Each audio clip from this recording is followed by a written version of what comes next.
Assalamu alaikum warahmatullahi wabarakatuhu. Gida kenan na siyarwa, gashi dan madaidaiti, daki uku ne falle ga kuma layin makotansa ga su duk gidaje ne masu kyan gaske.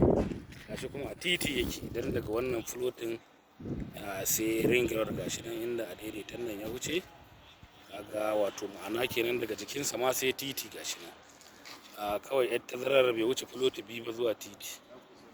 To gashi a tsakar gidansa, a samansa da yake an taɓa zama a gidan,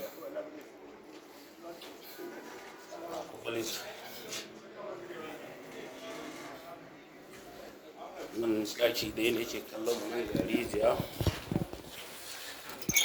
ga rijiya da ruwa, ga ɗakin farko.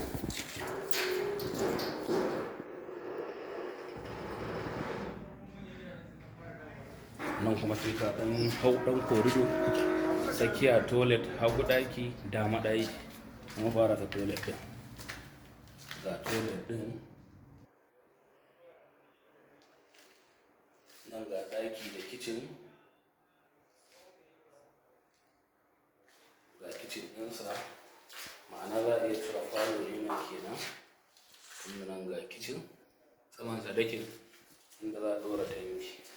To nan kuma ga cikar ɗakin, ya zama ɗaki uku falle ya